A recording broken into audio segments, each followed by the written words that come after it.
Alright guys, today I'm going to fill you in on a little secret. Sometimes I hate cooking dinner. Between all the chores and the social obligations and shuttling the kids back and forth to different practices, sometimes by dinner time, I'm just not feeling it. Luckily, when that happens, I have this delicious recipe for a Southwest chicken casserole that I'm going to share with you today. The beauty of this casserole, other than the fact that it's really, really simple and easy to make, is that you make it once, and in my family, we're a family of 5, and this will last you about 2 to 3 days. So, that's 2 or 3 days you don't have to cook. Works for me. Alright guys, let's get started. First, you're going to take 1.5 pounds of boneless, skinless chicken thighs.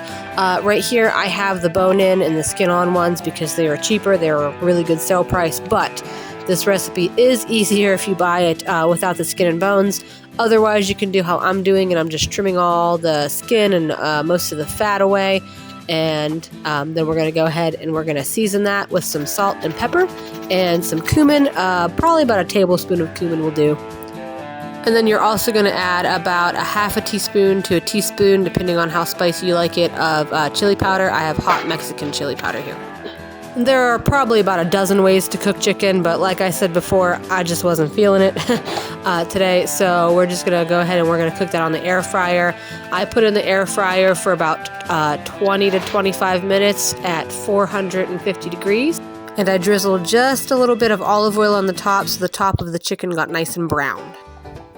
Next, you're going to start with 1/2 of an onion, and you're also going to do 1 bell pepper. You're going to dice those up.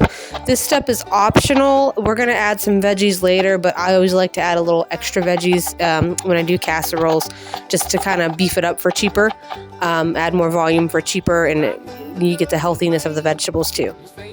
Then you're going to take 1 jalapeno, and as always, you can go ahead and you can remove seeds if you want it to be a little less spicy. If you want it to be spicier, just keep in all the seeds.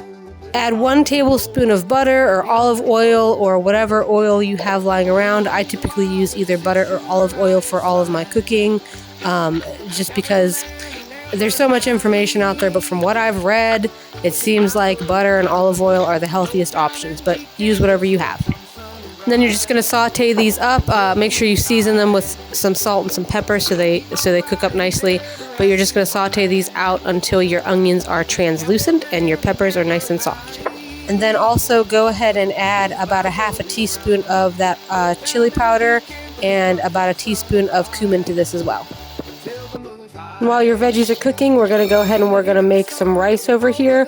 I'm doing 1.5 cups of rice and then 3 cups of water. I did have a little extra rice at the end of it, so if you want to make less, feel free. But we just use that the next day for a stir-fry lunch. So you can make your rice a bunch of different ways. You can cook it on the stovetop.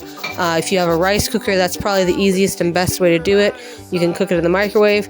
I don't really care. I think it all tastes good. Just make sure you rinse your rice, because if you don't rinse your rice, we can't be friends, because your rice isn't going to be that good. So yeah, just make sure you rinse your rice and then cook it as you would normally cook. And then you're going to go ahead and you're just going to shred your chicken that you cooked earlier. Again, this is going to be easier if you use the boneless, skinless chicken. But like I said, I'm a sucker for sales, and the stuff with the bone-in was a really good sale where I live.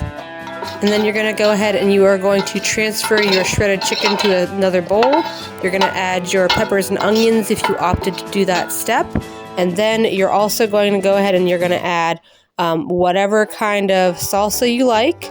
And you're also going to add a can of corn and a can of black beans, preferably. You can use pinto beans instead if you like, but I think the black beans are nicer for this, just because the pinto beans can get kind of mushy. And for reference, I did 2 cups of salsa there.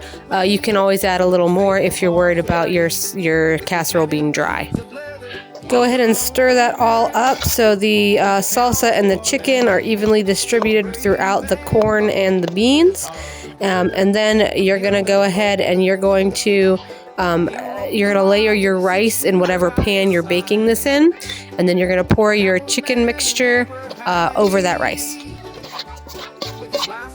And then once your chicken mixture is layered over the rice, you're going to go ahead and hit that with a few handfuls of cheese.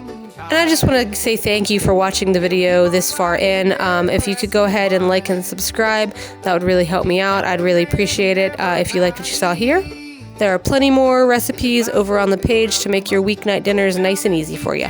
All right, so you're going to want to go ahead and you are going to want to bake your casserole for about 20 to 30 minutes at 375 degrees Fahrenheit until that cheese is nice and ooey gooey at the top like that. And there you have it. You can serve it in a nice burrito, or you can go ahead and you can just serve it like a casserole bowl, like a burrito bowl, and put some avocado, some sour cream, some cilantro, whatever you want on top. And that's all. Thanks, guys. Thanks for watching. Don't forget to like and subscribe today.